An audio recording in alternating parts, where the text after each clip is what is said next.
Hello everyone, my name is Dario Vasquez, I am from Belize. This video is about prediabetes, its implications on treatment.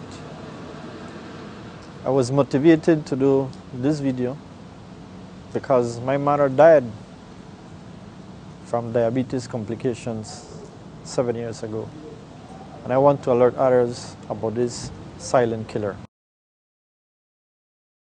Diabetes is one aspect of the metabolic syndrome, and the metabolic syndrome is a cluster of associated diseases that can result in heart disease, glucose intolerance, or even stroke. According to the American Diabetes Association, in 2007, 7.8% of the US population had diabetes, and twice that amount, or about 57 million people, were diagnosed with prediabetes. Prediabetes is indicated by higher than normal glucose levels, but are not yet high enough to be diagnosed as diabetes. Richard Walker is one of those in the 57 million people diagnosed with prediabetes. Today, he will tell us about his condition. Let's meet Richard.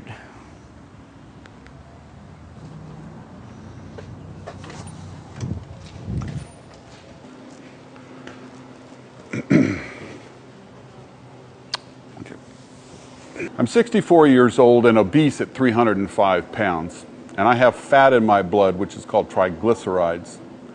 My cholesterol and glucose levels are abnormally high. Additionally, I suffer from high blood pressure. The sad part is that I don't feel a thing except fat, and I can see that. It hasn't seemed to affect my family, but they're all very concerned about my health. And if I don't seek professional assistance, it can have serious implications for my health and consequently for my life. I'm lucky that I have a friend in Lori Van Wyckhouse. She's a registered dietitian. She's been teaching diabetics how to manage their disease for years, and she's put her expertise on the internet. It's called nutritutor.com. She's given me some really good advice. So Lori, what is type 2 diabetes? Well, when you have diabetes, your body can't move glucose out of the blood fast enough to keep your organs safe. Food is what raises your blood glucose, so every time you eat, the diabetic body struggles to quickly move the glucose out of the blood and into the muscles to make energy. So prediabetes is just another version of diabetes? Exactly. Prediabetes, or borderline diabetes, is the beginning of this progressive and very destructive disease. You'll know you have prediabetes when your fasting glucose test result is between 100 and 125.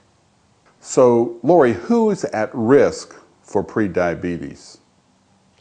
Well, we now know that heart and blood vessel diseases are directly linked to generating diabetes, and vice versa. So high blood pressure, cholesterol, and triglyceride problems all play a role, as does being overweight and inactive. Your risk is also increased if you happen to be Hispanic, Latino, Asian, African American, Native Alaskan, American Indian, or a Pacific Islander. Age even plays a role. Americans need to be checked for diabetes by age 45. Your risk is also increased if a blood relative has diabetes, or if you've had a large baby, gestational diabetes, polycystic ovary syndrome, or acanthosis nigricans. So you see, most of us are at risk for diabetes. So, Lori, what happens if I ignore my prediabetes? The disease worsens. Diabetes is easy to ignore because you don't feel the damage it's doing to your body until the disease is in its later stages. It's not long, however, before the destruction becomes quite obvious. Blindness, amputation of limbs, heart attacks, strokes, kidney failure, non-healing ulcers. The good news is that early stage diabetes is very treatable, and you can literally turn it around. How can I turn my prediabetes around? Well, since lifestyle has a lot to do with generating diabetes, your lifestyle has to change. If you're overweight, begin losing weight now. If you're not physically active, move your body every day. And put your eating back on track by eating lots of plant foods and reducing fat whenever possible. It also helps to use sugar substitutes in place of sugary sweets. By all means, take a diabetes self-management training program. You'll learn to personalize your nutrition and lifestyle strategies so that you can prevent full-blown diabetes. So okay, Richard, are you ready to begin learning at NutriTutor.com? Richard has been advised to lose weight, follow a meal plan, and do exercise. Let's find out if Richard is following Laurie Van Wyckhouse program. Following my nutritionist's advice, I'm challenging this condition by changing my lifestyle. Specifically, I'm going to change my eating habits. I've already cut fats and sweets, and I'm eating more plant food like high fiber vegetables and beans and whole grains.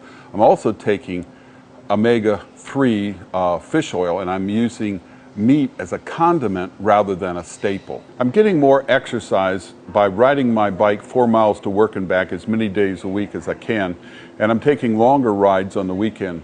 Judy and I love to walk, and we go canoeing to get upper body workouts. In addition, I'm taking yoga to help me relax and reduce stress. Finally, I've joined NutriTutor.com to learn more about this silent killer. Learning online is a lot more efficient and convenient than sitting in class, and I'm really impressed with NutriTutor's high quality of education. The lessons are short, easy to consume, and they include handouts and practice exercises.